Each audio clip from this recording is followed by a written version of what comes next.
Bayangin, lo diminta untuk tenang. Tapi bukan dengan terapi, bukan dengan obat, tapi dengan cara otak lo dibelah dan bagian paling penting dari kepribadian lo itu dihancurkan.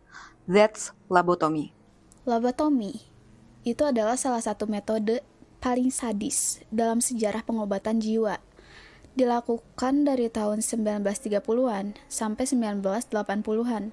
Prosedur ini tuh sengaja menghancurkan bagian otak manusia, tepatnya di lobus prefrontal dengan harapan pasien bakalan jadi lebih kalem, lebih jinak, dan lebih gampang dikontrol. Metode ini pertama kali dikembangkan oleh Dr. Saraf asal Portugal, Antonio Egas Moniz. Ironisnya, dia malah dapat Nobel Prize untuk prestasi ini. Bayangin ya, saat itu pasien gangguan jiwa itu dianggap berbahaya, hal yang memalukan, bahkan gak manusiawi. Jadi solusinya adalah menghancurkan kepribadian mereka dengan membedah otak mereka. Di Amerika Serikat, metode ini dikembangkan lebih ekstrim oleh Walter Freeman. Dia bukan ahli bedah, tapi dia menciptakan metode lobotomi lebih cepat dan lebih brutal, transorbital lobotomy. Gak perlu ruang operasi, gak perlu bius, pasien cuma disetrum dulu sampai mereka tuh gak sadar. Terus, dia ambil alat yang mirip obeng es dan dihantam masuk ke rongga mata pasien, menembus tulang tipis di belakang mata yang langsung ngarah ke otak, diayun-ayun, diputar, dan gitu aja. Pasien yang awalnya histeris jadi diam, tapi bukan karena sembuh. Mereka kehilangan fungsi berpikir, nggak bisa bicara lancar, nggak bisa merasakan emosi, bahkan yang cuman duduk dan menatap kosong ya seumur hidupnya. Tenang tapi seperti mayat hidup karena otak mereka itu udah nggak berfungsi. Dan ada laporan dari keluarga pasien yang katanya, anak saya ini pulang dari rumah sakit jiwa, tapi dia bukan lagi anak saya. Dia cuma duduk diam, nggak respon, nggak ingat siapa-siapa.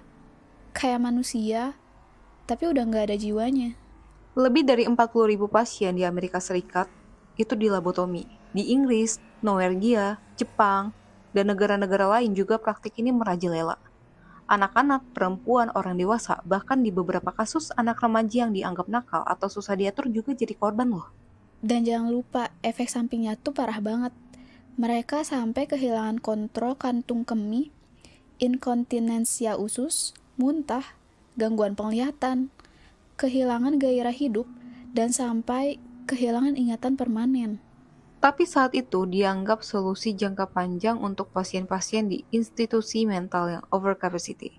Ruang perawatan penuh, tenaga medis terbatas, dan lobotomi adalah jalan pintas untuk bikin pasien gak reaktif. Padahal kita tahu akar gangguan mental nggak bisa diselesaikan dengan ngerusak otak.